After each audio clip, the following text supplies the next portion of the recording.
अस्सलामु अलैकुम वरहमतुल्लाहि वबरकातुहु। मुहतरम सामिईन व नाज़रीन, उम्मीद है आप हज़रात खैरियत से हैं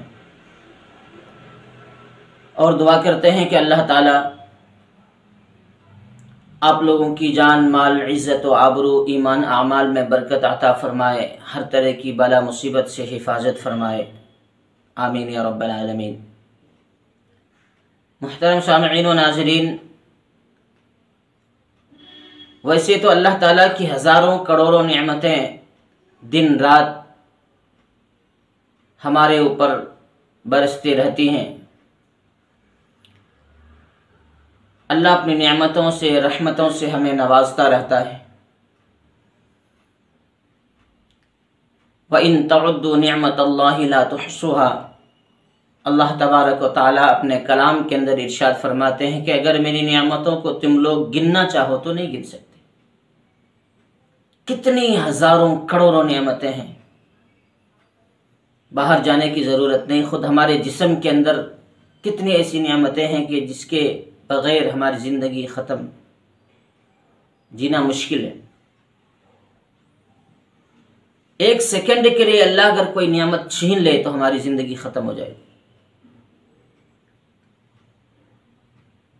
अलबत्ता उन नियामतों के दर्जात अलग अलग हैं। इसी तरह अल्लाह ताला ने कामयाब करने के लिए अल्लाह ने हमें दीन दिया है। कामयाबी का दारो मदार दीन, ईमान और आमाल के ऊपर। लेकिन बदकिस्मती से आज का मुसलमान सिर्फ माल को अपनी कामयाबी का दारो मदार समझता है। तो क्या वाकई कामयाबी माल और दौलत में है या ईमान और आमाल में है? ये असल चीज़ है। तो इसी सिलसिले में चंद बातें पेश खिदमत है, इसलिए कि हमारे जो आइडियल हैं वो सरकार मदीना अलैहिस्सलातु वस्सलाम और उनके सहाबा हैं कि उनकी ज़िंदगी में क्या था, वो किसको कामयाबी और नाकामी का दारोमदार समझते थे। हज़रत उमर रज़ी अल्लाह ताला अन्हु के ज़माने के अंदर मुसलमानों का लश्कर फ़लस्तीन के इलाकों में लड़ रहा था। ईसाइयों से लड़ाई हो रही थी, जंगें चल रही थीं। ईसाइयों की एक बस्ती का घेराव करके मुसलमान पड़ाव डाले हुए थे फतह की उम्मीद पर। वहाँ के जो पादरी हजरात थे, रुऊसा थे, उन लोगों ने शर्तें रखी कि हम आपसे सुलह करना चाहते हैं, लेकिन इस शर्त पर कि आपका जो अमीर है, जो खलीफा है, अमीरुल मुमिनीन, वो खुद बजाते खुद यहाँ आए, हम उनसे बात करेंगे बिल मुसाफा, उसके बाद हम आपसे सुलह करने के लिए तैयार हैं। उस वक्त लश्कर के जो अमीर थे हज़रत उबैदा इब्नुल जर्राह रज़ी अल्लाह ताला अन्हु, उन्होंने हज़रत उमर रज़ी अल्लाह ताला अन्हु को ख़त लिखा और यहाँ आने की दरख्वास्त की कि आप यहाँ तशरीफ़ लाएं, आपका आना ज़रूरी है, ये लोग आपसे ख़ुद मिलना चाहते हैं। हज़रत उमर रज़ी अल्लाह ताला अन्हु तैयार हो गए। अपने दीन के मफाद के लिए, इस्लाम के मफाद के लिए हर वक्त तैयार रहते थे सहाबा। तैयारी शुरू की, और तैयारी क्या करनी थी। हज़रत उमर रज़ी अल्लाह ताला अन्हु की ज़िंदगी सादी सीधी थी, उनके पास शाहाना शान व शौकत तो था नहीं। एक खच्चर था सवारी के लिए, एक गुलाम को साथ में लिया, जो लिबास उनके पास पैबंद लगे हुए थे वही कपड़ा पहने और वहाँ से चल दिए। सवारी पर कभी खुद सवार होते हैं, कभी गुलाम सवार होते हैं, बदल बदल के सवारी करते हुए हज़रत उमर वहाँ तक पहुँचे, अपने लश्कर तक।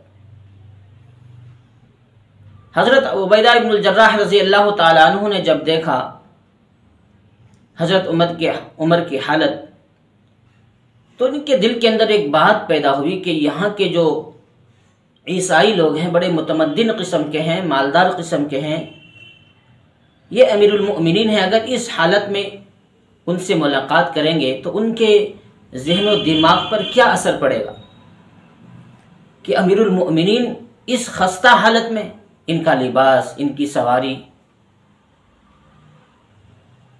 मेरे मोहतरम, अचानक हज़रत अबू उबैदा इब्न जर्राह रज़ी अल्लाह ताला अन्हु के ज़बान से ये बात निकली कि हज़रत, अगर आपकी सवारी अच्छी होती, आपका लिबास अच्छा होता तो कितना अच्छा होता, इसलिए आप कपड़ा बदल लें, उसके बाद उनके पास बात करने के लिए जाएं तो बेहतर होगा।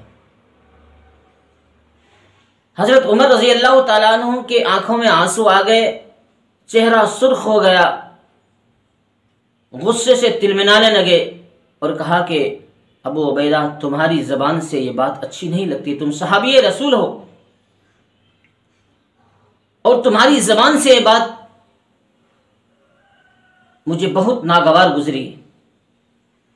तुमने अल्लाह के नबी की ज़िंदगी देखी, हज़रत अबू बकर की ज़िंदगी देखी। फिर एक तारीखी जुमला कहा हज़रत उमर रज़ी अल्लाह ताला अन्हु ने, वो असल में आपके सामने पेश करना चाहता हूं। इन्होंने कहा, अबू उबैदा, इन्ना कुन्ना अज़ल्ल कौमिन फ़अअज़्ज़नल्लाहु बिल इस्लाम फ़महमा नतलुबुल इज़्ज़त लिग़ैरिल्लाह अज़ल्लनल्लाह। हम ज़लील कौम थे, हमें तो सही गलत की तमीज़ नहीं थी, हलाल हराम की तमीज़ नहीं थी, जायज़ नाजायज़ की तमीज़ नहीं थी, अच्छी बुरी की तमीज़ नहीं हमारे अंदर। पढ़े हुए खून को चाट लिया करते थे, बरसों हमारी लड़ाइयां चलती थी, खून रेजी होती थी। अल्लाह का एहसान हुआ, अल्लाह ताला ने इस्लाम मजहब को दुनिया के अंदर भेजकर नबी अलैहिस्सलातु वस्सलाम के जरिए से हमें ईमान मिला और इस इस्लाम अअज़्ज़नल्लाहु बिल इस्लाम, इस इस्लाम और इस दीन के जरिए से अल्लाह ने हमें इज्जत बख्शी। फमहमा नतलुबुल इज़्ज़त लिग़ैरिल्लाह अज़ल्लनल्लाह। अगर हम फिर भी इस इज्जत के बाद भी अगर जो दीन की वजह से, जो इस्लाम की वजह से हमें इज्जत मिली है, जो मकाम व मर्तबा मिला है, इस मर्तबे और मकाम के बाद भी अगर गैरुल्लाह से, दुनिया के किसी असबाब से हम इज्जत को तलाश करें और किसी असबाब को अगर हम इज्जत का दारो मदार समझें, तो फिर अज़ल्लनल्लाह, अल्लाह हमें फिर भी जलील कर देंगे। व तुइज़्ज़ु मन तशा व तुज़िल्लु मन तशा।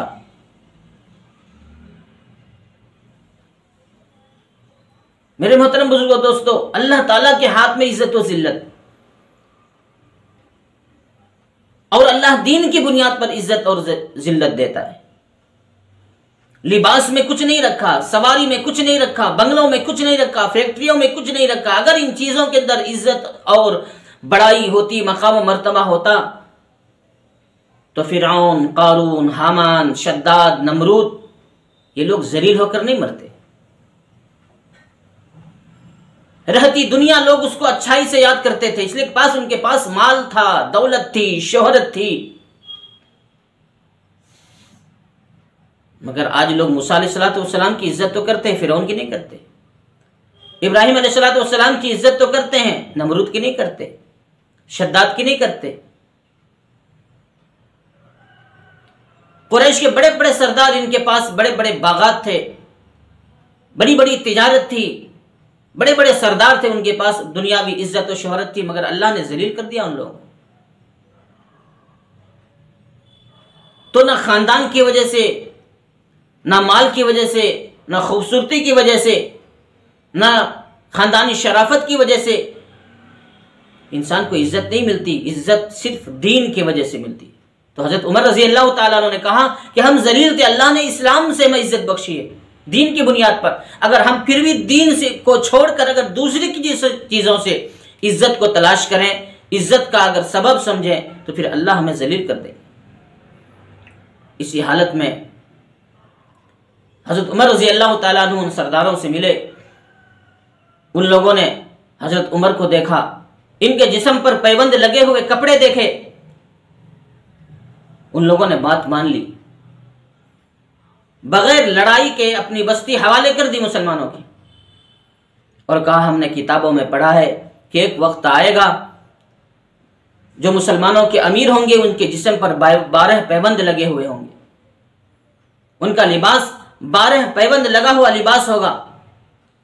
वो लोग हजरत उमर के कपड़े को पलटा पलटा कर देखने लगे, ऊपर से नीचे तक, मुआयना करने लगे और कहा कि हम आपके हाथ पर अपनी बस्ती देने के लिए तैयार हैं, सुलह करने के लिए तैयार हैं, आपकी बात हर शर्त पर मानने के लिए तैयार है।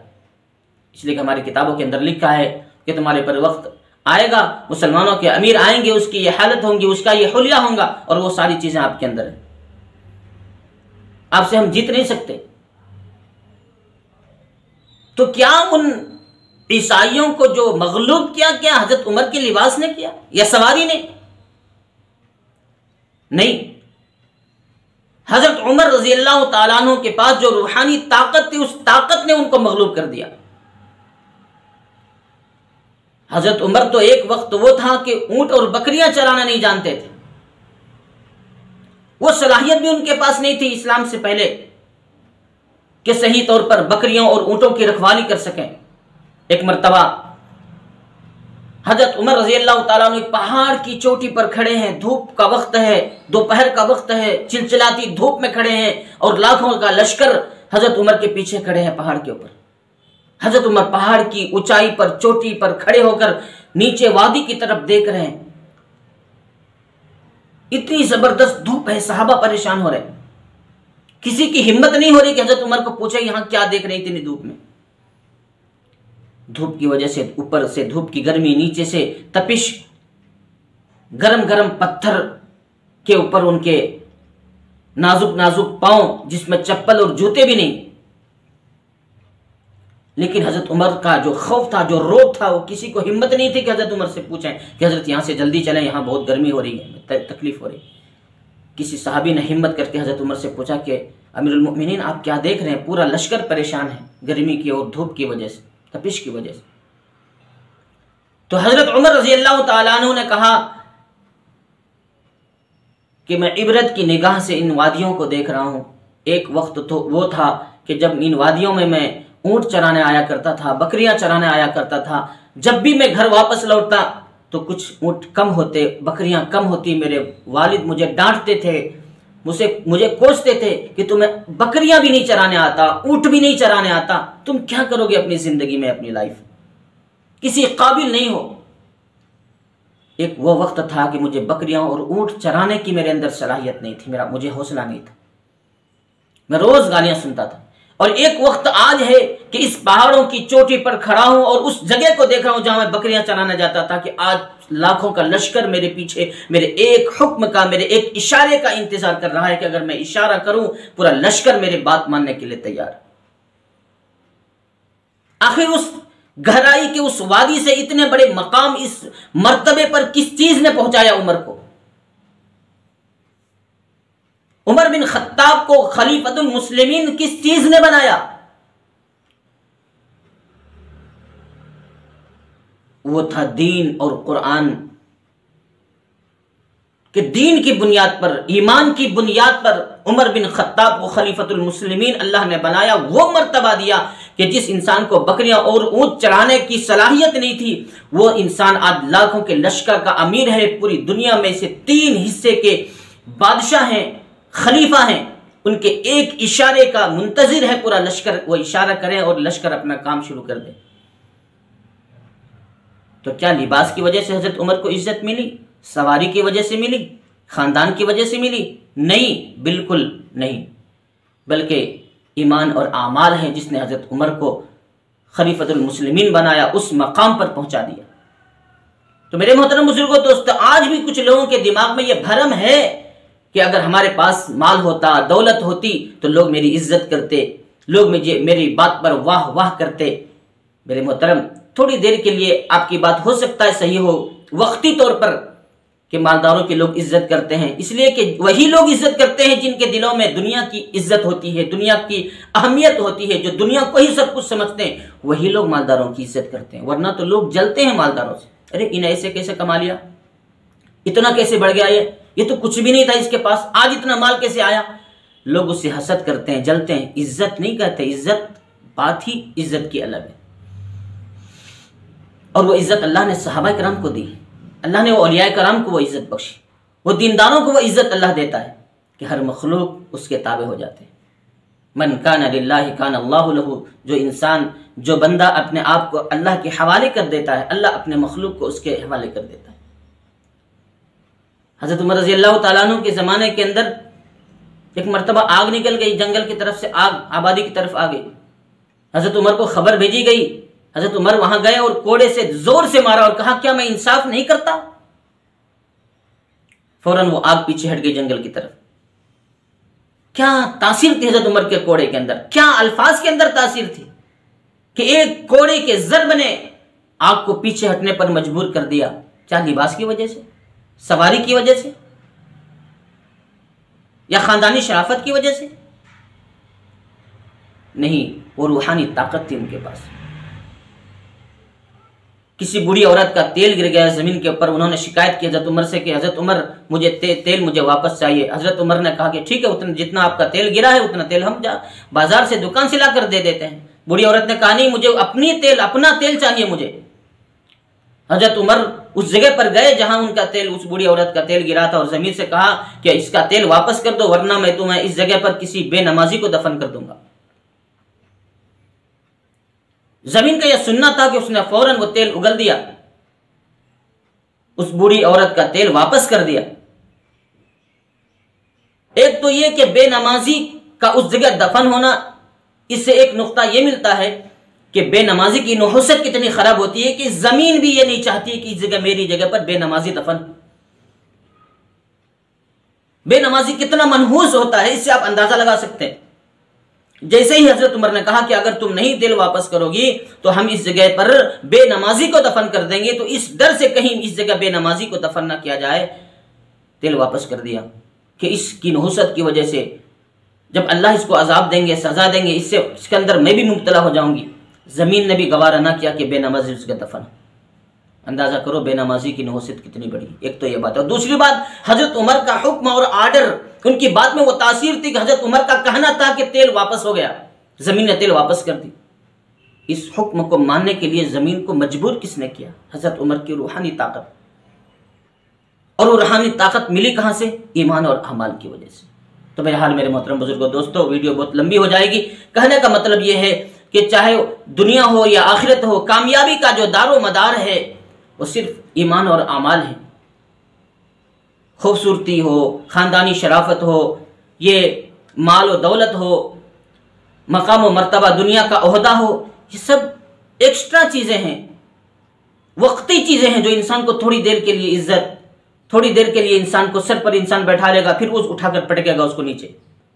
जब तक उससे गरज है, नफा है, फायदा है, तब तक उसको लोग सर पर बैठा लेंगे, और जब नफा हासिल होना खत्म हो जाएगा, मकसद पूरा हो जाएगा, उसको पटक देंगे नीचे।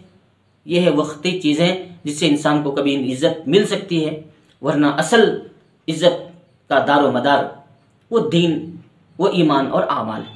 बहरहाल अल्लाह से दुआ फरमाए कि अल्लाह तबारक व तआला हमें ईमान और आमाल की जिंदगी नसीब फरमाए, पक्का ईमान, पक्का यकीन नसीब फरमाए, कामिल ईमान, कामिल यकीन से हमें सरफराज फरमाए, और अल्लाह ताला दीन पर मुकम्मल तौर पर चलने की तौफीक अता फरमाए। और आखिर में दुआ करते हैं कि अल्लाह रब्बुल इज़्ज़त पूरी उम्मत मुस्लिमा की हिफाजत फरमाए, जालिमीन से, हासिदीन से, गासिबीन से, मस्जिदों की, मदरसों की, दीनी इदारों की, खानकाहों की, हमारी माँ बहनों की इज़्ज़त की हिफाजत फरमाए, और अल्लाह ताला दुनिया में भी और आखिरत के अंदर हमें सुरखरुई नसीब फरमाए। और आखिर में आप लोगों से दरख्वास्त है, जो लोग नए हैं वो हमारे इस चैनल को सब्सक्राइब करें, शेयर करें। इस तरह दीन की छोटी छोटी बातें जो लोगों की हो सकता है कि लोगों को इससे हिदायत मिल जाए, लोग राह रास्त पर चलने वाले बन जाएं, लोगों को कुछ मोटिवेशन मिले, कुछ हौसला मिले, इस तरह की बातें मैं अक्सर इस चैनल पर अपलोड करता हूँ। तो मेरी बात नहीं बल्कि सरकार दो आलम सल्लल्लाहु अलैहि वसल्लम की बात को उम्मत तक पहुँचाने के लिए मेरा सपोर्ट करें, चैनल को सब्सक्राइब करें, शेयर करें, अपने दोस्त अहबाब को ज़्यादा से ज़्यादा ये वीडियो शेयर करें, और कमेंट भी करें, लाइक भी करें। अल्लाह ताला आप लोगों के इन काविशों को कबूल फरमाए, आमीन या रब्बल आलमीन। फिर मिलेंगे अगले वीडियो के अंदर इंशाअल्लाह।